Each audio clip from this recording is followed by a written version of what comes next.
This week, I played the new title from Double Fine Productions, Keeper. But this isn't a video about Keeper, because right before that, I played Baby Steps. And playing these two games back to back taught me a valuable lesson about friction, art, and why the best games sometimes make you struggle. Let's get to it. Let's start out by looking at what Keeper does really well. So you play as a lighthouse on the edge of a forgotten island, and one day you sprout little spider legs and you walk. There's a big weight to your movement, and walking is a chore. You lean too far one way, you fall over. It becomes this kind of balancing act, but there's a certain freedom to the movement, and once you get the controls down, it feels quite liberating. Your lighthouse beacon, it interacts with the world. So you're using it to restore life. You can illuminate these tendrils to clear branches.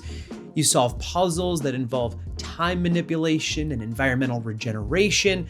And you have a bird companion. I mean, that's one of my favorite mechanics of all time. I was feeling some Banjo-Kazooie vibes. The bird sits on top of your head. Your lighthouse, even though it's wordless, forms a strong relationship with it. You can send the bird off to solve puzzles, and it really brings both some comedic and emotional depth to the game. For a game labeled a walking simulator and puzzle adventure, Keeper really delivers a handful of clever beats. The novelty of being a walking lighthouse, it's just so strange and surreal and delightful. Now, the world you're in is gorgeous.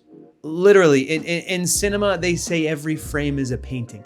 This game goes so far beyond that. The lighting is just flat out cinematic. The direction from Lee Petty, who's a longtime Double Fine art director, is clear.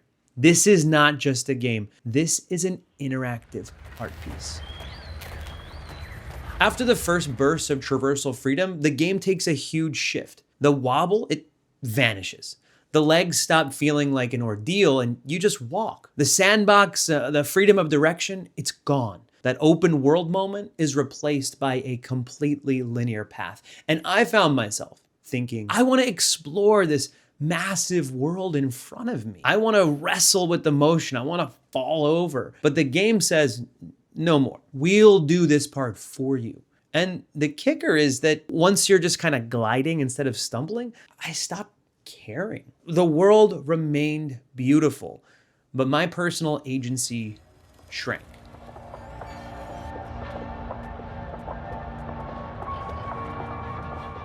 I talk a lot about games that trust you. This is interesting because there are no words here, but the puzzles are just tiny stepping stones to their own solution.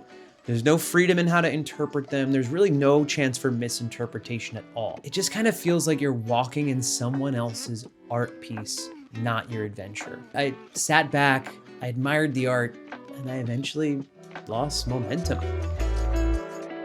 Now, let's flip the coin, because right before this, I played Baby Steps, and I couldn't stop thinking about it as I controlled this lighthouse. If you haven't heard of it, Baby Steps is a game about walking. It's developed by Bennett Foddy. He's the same guy behind Quap and Getting Over It, two very rage-inducing games. Baby Steps is similar. You control each leg, you shift their weight, you lean, you wobble. Every step is a task.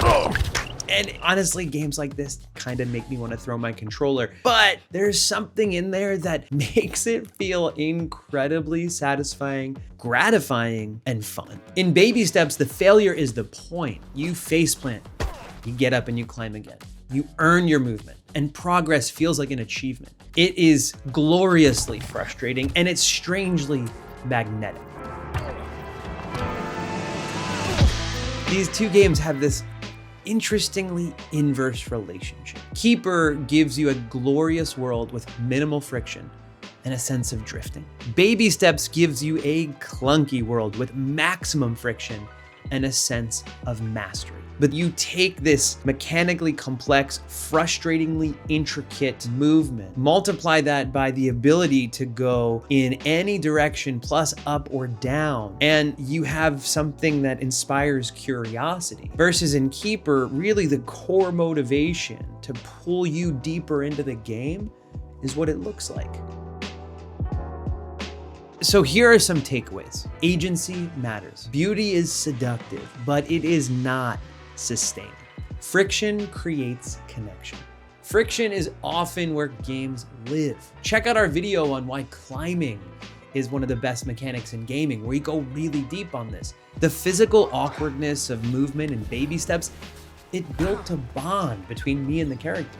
In Keeper, this smooth over transition from challenging locomotion to on rails, it broke that bond. For anyone making games, especially us at Human Computer, we ask, where is the tension, the risk, the stumble? And for players, you ask, am I playing this? Am I just watching it? And do I care? For me, I care. I care a lot. It's a lot to ask of your time.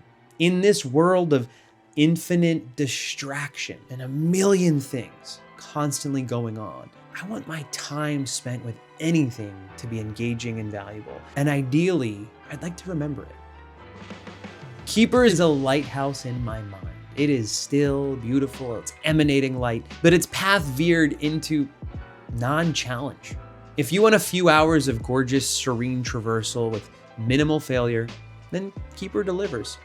But if you want to feel your movement, if you want to fight and fall and stand up again and laugh your ass off along the way, then Baby Steps might be a better game for you. In the end, art can't save you, but friction can. And that's the heart of what I learned playing these two games back to back. Thank you for watching. If you're into short indie games, then hit subscribe, hit the bell, drop a comment below. That is what we cover on this channel every week. And please let me know, did you like Keeper? Did you like Baby Steps? Did you love both? Do you agree or disagree with this opinion? That's the beautiful thing about the world that we live in and why it is so fun to play video games. I'm Elliot from Human Computer, and I'll see you next time.